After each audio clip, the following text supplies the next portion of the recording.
Dakar Instant, chaîne d'actualité sénégalaise qui vous donne l'information à tout instant. Abonnez-vous sur YouTube, afin d'être les premiers au courant des toutes dernières nouveautés en vidéo. Page Facebook Dakar Instant.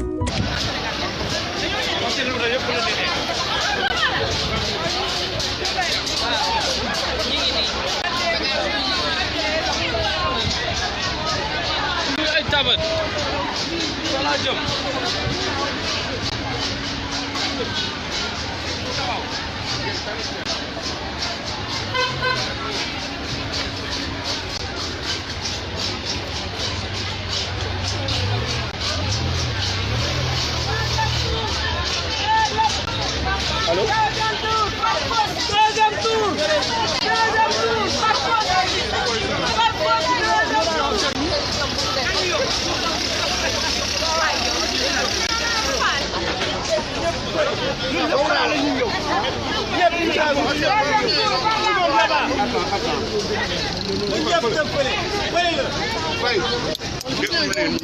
ñun ñooy responsable waaw jox ma kilifa gi ngeen déglu ñu franchement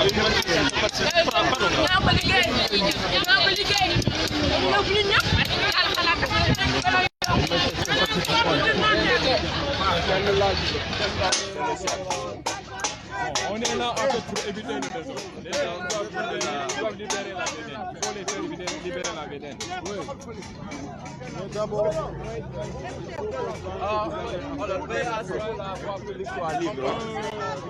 il faut dégager. Il faut qu'à monter d'abord. Je vais monter. Oh, monsieur, montez. Il faut libérer la circulation. Libérer la circulation.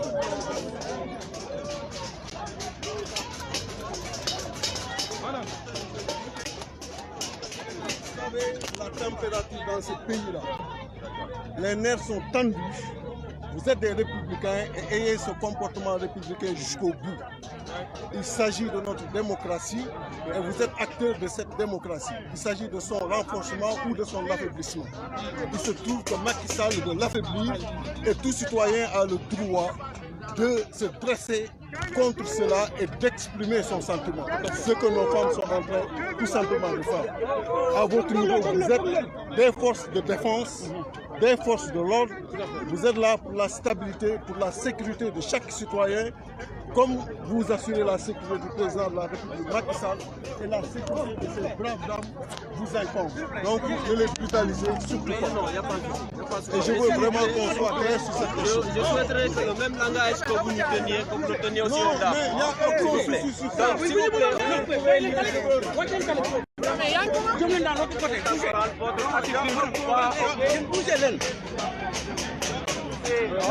La condition préalable à une discussion, c'est de libérer la voie. Donc il faut que libérer la voie d'abord. Mais s'il vous plaît, Non, on va toucher personne ici. C'est pas notre rôle. C'est pas notre rôle. On est là pour encadrer. Et voilà. Non, il n'y a pas de souci. Entre nous et celui qui va aujourd'hui affaiblir. S'il vous plaît, on vous a bien entendu. S'il vous plaît, il n'y a pas de souci. S'il vous plaît, madame.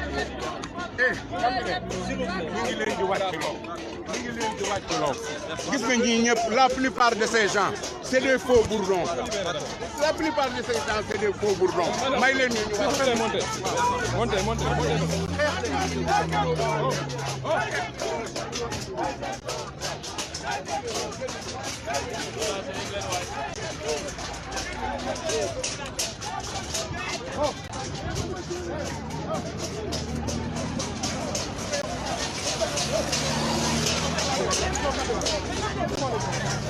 nee na ko sortez-moi les grenades.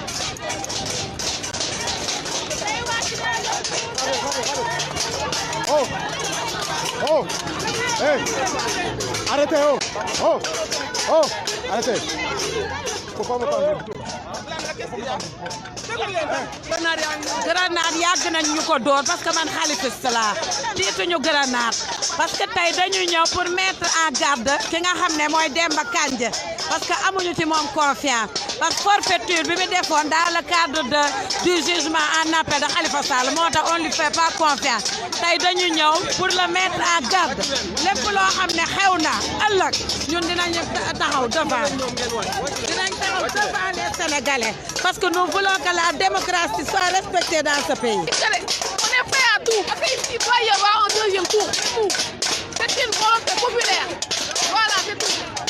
grenade faaleewuñu grenade faaleewuñu gendarme yi faaleewuñu kenn 2e tour lañ bëgg mun ta ñàkk bu ñuy rey sax ñu rey voilà faaleewuñu grenade.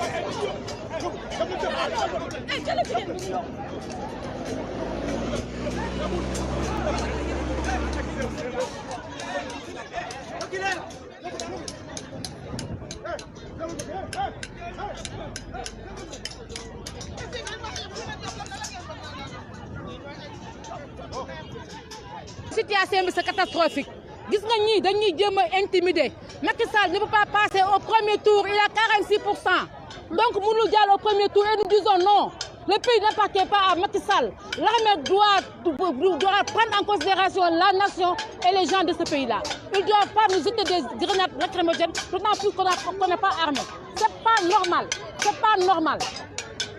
waaw sànni nañ ñu ko moom waaye laa mën a wax sama xol bi daa tàng sax parce que Macky Sall lu mu bëgg duñ ko may dañuy dem ba lu ñu yoon may ñu jël bu jëlee ñun ñëpp bu yeboo mu préparé tabax ay kaso ñun ñëpp dañuy dugg kaso lu mu bëgg duñ ko may sàcc lañu nag te xam nañ ko suñu droit lañu ne dañ koy réclamer. ku ñàkk ngor la. waaw Marème Faye Sall ku ñàkk ngor la. Marème Faye Sall gënuñu ndey gënuñu baay gënuñu dara ñu jël jëkkëram fal ko mu def naka sulu noonu muy continuer gis nga loolu il doit arrêter. Macky Sall doit arrêter, sa femme doit arrêter. On en a marre. Macky Sall est vaincu, il n'a qu'à foutre le camp.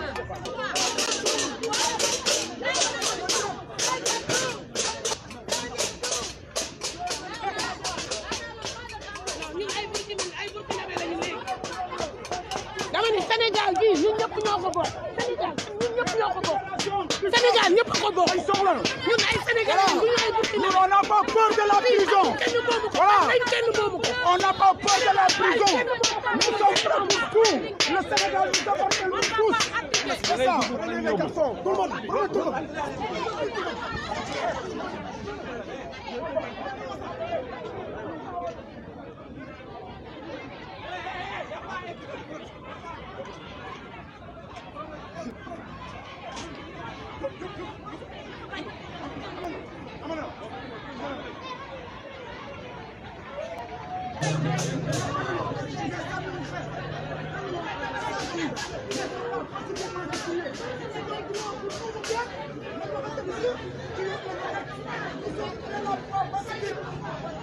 Ñun on n'a pas peur ñun yàlla la ñu yaakaar yàlla la ñu ragal li ñu Macky Sall bu ko def duñu ko nangu tey duñu ko nangu suba Macky Sall dafa terroriser le peuple sénégalais jël des Sénégalais comme des moutons de Paniche tey duñu nangu justice bi ñu koy manipuler on est prêt pour tout loolu lañ leen wax.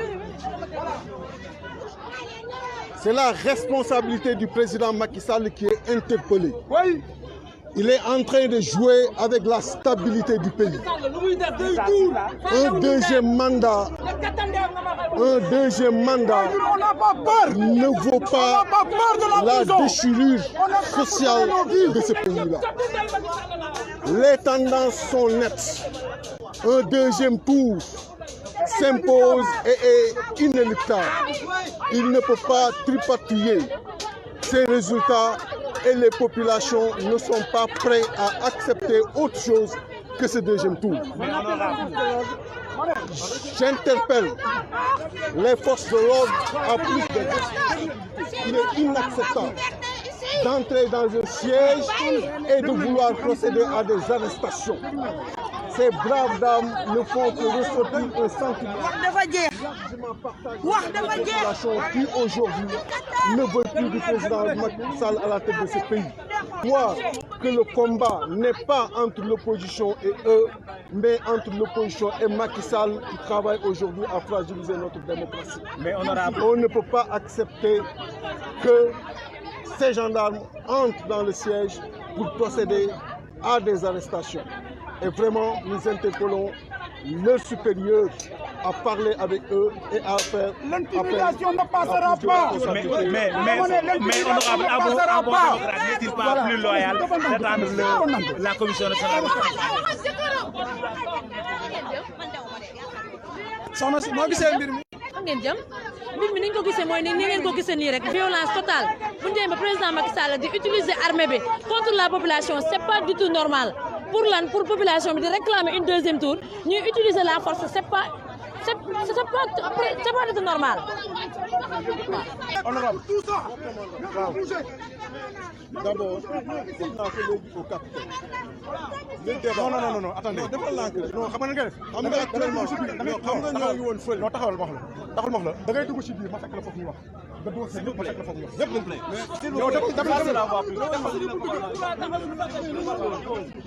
Mais une situation alarmante, regrettable. Voilà un cliché de l'état de la démocratie au Sénégal. Quand maintenant les gens ne peuvent plus se réunir dans leur propre permanence pour manifester leur désaccord par rapport à ce qui se fait, il y a de quoi s'inquiéter. Mais c'est peine perdue. Notre discours d'hier est celui d'aujourd'hui et sera celui de demain. Nous n'accepterons point que la démocratie soit confisquée, que la volonté populaire soit confisquée. Nous sommes des démocrates et nous voudrions que force reste à la loi. Rien d'autre. Rien d'autre. Nous ne demandons pas autre chose que cela. Nous ne sommes pas des faiseurs de troubles, nous ne sommes pas des hors-la-loi, nous sommes des citoyens et nous revendiquons toute notre citoyenneté. Nous venons de sortir d'une rencontre, nos femmes avaient une déclaration à faire, elles l'ont fait. On est devant notre permanence, bien habillés, en attendant d'attendre nos véhicules et autres pour rentrer chez nous. Malheureusement, certains d'entre nous ont été arrêtés et je crois à la bonne foi. Et nous croyons à nos forces de l'ordre. Aujourd'hui, il s'agit de la gendarmerie. Et nous pensons très nettement que c'est des gens qui pensent pour le Sénégal, c'est des gens qui agissent pour le Sénégal et que certainement, il y aura moins de zèle, moins de passionnés pour qu'enfin, le Sénégalais, le citoyen, pour vivre sous sa citoyenneté. Mais tenez-vous prêts. Nous vous donnons rendez-vous demain, car demain, une nouvelle page du Sénégal s'ouvre. Et je dirai à l'autre, personne ne peut lutter contre une page qui tourne. Demain, personne ne peut empêcher au coq chanter. Demain, personne ne confisquera la volonté populaire des Sénégalais. Demain, les citoyens seront debout, comme Aline Sitoé, comme Lat-Dior Ngoné Latyr, comme tous ces braves gens qui sont battus pour la démocratie dans ce pays. Quitte à ce qu'on soit arrêté, quitte à ce qu'on soit emprisonné, mais nous refuserons catégoriquement que notre droit de citoyen nous soit enlevé. ci gàttal dama ni li xew tey weesu na tool ndax du lenn lu dul te ñu naxaw suñu buntu permanence tojuñu yàquñu saagawuñu baarewuñu xastewuñu ñu jël ci ñenn ñi yóbbu ñu jàpp ni li muy wane rek mooy nërmeelu bi démocratie sénégalaise nërmeelu li muy wane rek mooy jaay doole gi ñu nekkee ci mim réew ñu wax ni xeex te xeex jotul ñàkk mën xeex la xeex boo warta xeexee ñàkk mën xeex la bu dee xeex kepp dong kese nous le ferons dañ ni suba ci le conseil cour d'appel di joxe les résultats provisoires demain nous nous prononcerons demain le peuple sera debout dina taxaw temm bañ ko foo xarti li ñu bëgg li ñu yéene ñuy wax rek nii takk der yi fi nekk bu ñu sumeetoon yi ñu nag ñoom a bokk kër yi ñu bañ di fàtte rek ni seen cër seen wàll mooy défendre citoyen sénégalais yi te ñun jàpp nañu ci dëgg lañ nekk te ku nekk ci dëgg bu ci bañ ku la jaay doole bu ci bañ ku la tëj bu ci bañ ku la rey li bon noonu kay mooy nga nekk ci lu dul dëgg mais feeg wóor na ni ñu ngi ci kaw dëgg bañuñ ci lenn ndax bi ñu génnee suñu kër la ñu tayle suñu bopp ndax suñu réew moo nu ko jaral saagawuñu xastewuñu tojuñu yàquñu waaye duñu nangu kenn jël li nga xam ne ñun ñoo ko moom bëgg ko foqat jaay doole bi ñu bëgg a def ci réew mi bu dee benn nit la sax dina taxaw xeex ko ba keroog yàlla def li muy def suba rek nag incha allahu rabbi bu nit ñi ndekkee ba pare daañu déglu bu ñu dégloo daañu bàyyi xel bu ñu bàyyee xel lim ci war rek incha allahu booy boobu nañ ko def di jaajëfal ñëpp di wax ñi nga xam ne ni ñoo nekk dans l'opposition ñu dal te xam ni c'est demain incha allahu rabbi bu ñu déggee du ñu nangu kenn nag dañ koy wax mu leer takkuñu kagul làqatuwuñu nëbbatuwuñu kenn du foqarti volonté populaire sénégalais ku ko ci def rek loo ci bañul bañuñu ko li may wax rek mooy ñun ñëpp constaté nañ ni depuis Macky Sall bi mu ñëwee en 2012 ba léegi Sénégal amatul yoon y a plus de démocratie parce que su ngeen xoolee acte yi mu posé ba fi mu yegsi ba fii rek da ngeen di xam ni Sénégal actuellement fi ñu toll nii yàlla xam na ni yàlla na fi Macky Sall jógee si jàmm rek ba au moins ñu amaat suñu démocratie mën a jugaat parce que xoolal li regarde-moi ce qui se passe actuellement ici mais lii dafa ñaaw sax dafa ñaaw ci Sénégal ñuy wax Sénégal pays démocrate léegi Afrique ñëpp romb nañ ñu parce que Sénégal liberté yi léegi la liberté yi la ñu privé léegi kenn mënutul wax léegi kan mooy wax kenn ñemeetul wax man fi ma taxaw ni di wax sax maay ragal ñu fekk ma fi si yóbbu ma. Oui, dans tous les cas, ce que j'ai dit au commandant, moi, il est hors de question que me quitte fille sans pour autant xam. Ouais, après, la situation, nous déplorons ce qui se passe. De toute façon, les militaires sont nous pour def ñuy def gendarme yi bëgg leen jëlé fi bon am désespéré tout mais espérons que calme bi ñëwaat na mais de toute façon nit ñi commencé nañu ragal et puis les résultats yi génnagul loolu tamit nañ ko éviter daal de toute façon comme l'opposition ñoom leader yi ñëw nu c'était les femmes ñoo doon def seen déclaration après déclaration yi femmes yi bëggoon dem ci tali bi am naa pour barrer tali bi mais malheureusement gendarme yi empêché leen am na ñu jàpp mais après lii nee dina leen bàyyi en tout cas ce qui se passe ici moom ñu ngi koy regretter bu baax quoi mun na bañ a ñàkk quoi parce que démocratie aussi ku nekk am na droit revendiquer sa position. Dakar Instant, chaîne d'actualité sénégalaise qui vous donne l'information à tout instant. Abonnez-vous sur YouTube afin d'être les premiers au courant des tout dernières nouveautés en vidéo. Page Facebook Dakar Instant, téléphone 00 221 33 898 53 09 77 506 85 74 78 123 86 56. Adresse email dakarinstant@gmail.com.